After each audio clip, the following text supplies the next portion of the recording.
Quem passa em frente o Estoril nem imagina que lá já foi a casa de festas mais chique de Fortaleza, o lugar que hoje é de fácil acesso a todos, antigamente só era acessível aos mais ricos da cidade. Antigamente o Estoril era chamado de Vila Morena, e era um ícone da elite de Fortaleza. O lugar foi construído pelo comerciante pernambucano, José Magalhães Porto, entre 1920 e 1925. Foi a primeira construção importante da Praia do Peixe, que hoje conhecemos como Praia de Iracema. Mesmo com os amigos alertando que a praia era perigosa por causa das ondas fortes, José Porto decidiu construir sua casa ali, e dar o nome de sua esposa, Francisca Frota Porto, apelidada de Morena. A casa tinha um jardim lindo, com algumas aves, e dizem que foi a primeira casa com piscina em Fortaleza. Para construir a Vila Morena, ele usou a técnica de taipa, e sem ajuda de engenheiros. A casa tinha portas e janelas com vidros importados, 2 escadas caracol e vitrais coloridos com a inscrição Vila Morena na torre. Ele usou materiais nobres importados da Europa, como as vidraças das portas que vieram da França, as escadas de ferro da Inglaterra e os vasos sanitários e louças da Alemanha. A família de José Magalhães Porto morou lá até 1942. Durante a Segunda Guerra Mundial, a família se mudou para outra casa ao lado e alugou a Vila Morena para as tropas americanas em 1943. Os americanos mudaram o nome do lugar para United States Office, que traduzindo seria Escritório dos Estados Unidos, mas de escritório não tinha quase nada. O local se tornou o clube de veraneio dos soldados. Eles transformaram o lugar em um cassino, e começou a rolar festas quase todo dia. Naquela época, o clube, frequentado quase exclusivamente pelos gringos, começou a ficar famoso na cidade. O lugar que antes era tranquilo começou a rolar festas com danças, jogos e shows de artistas famosos, e a presença dos soldados americanos começou a atrair as moças da cidade. Na intenção de chamar a atenção dos gringos, muitas mulheres da época começaram a se arrumar toda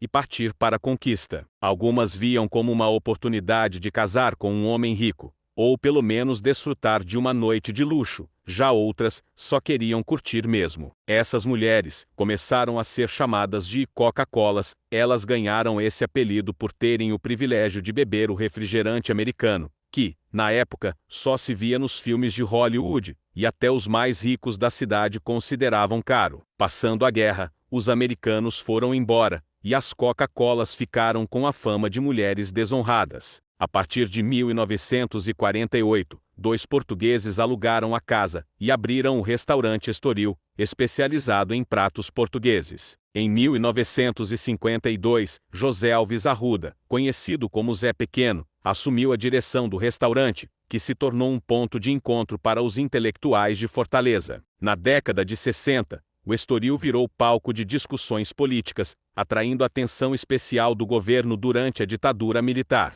Durante os anos 80, o bar e restaurante Estoril, mesmo funcionando em condições precárias de higiene, e com a estrutura precisando urgente de reforma, continuava a ser considerado um lugar chique de Fortaleza. A prefeitura até mandou fechar o restaurante e fazer uma reforma, mas, mesmo com riscos de segurança e higiene, o local foi reaberto um dia depois de ser interditado pela vigilância sanitária, em 1989. Mesmo com os alertas sobre o perigo de deterioração da casa, nada foi feito até que uma parte do prédio caiu em 1992. A prefeitura comprou o prédio da família Porto e o tombou como patrimônio cultural em 1993, com o objetivo de transformar ele em um centro cultural. Em 1994, deu uma chuva tão forte que derrubou a torre e parte da fachada. A prefeitura reformou e deu uma melhorada na estrutura, para não correr o risco de acontecer de novo, usando concreto armado e alvenaria. O prédio foi reinaugurado em 31 de maio de 1995, como Centro Cultural da Praia de Iracema. Em 2008, o Estoril passou por uma nova reforma, incluindo melhorias na acessibilidade. O local foi restaurado e reaberto como o novo carro-chefe do polo gastronômico e cultural da Praia de Iracema, sendo entregue novamente aos intelectuais, boêmios, artistas e todos que amam Fortaleza. Atualmente o prédio é tombado,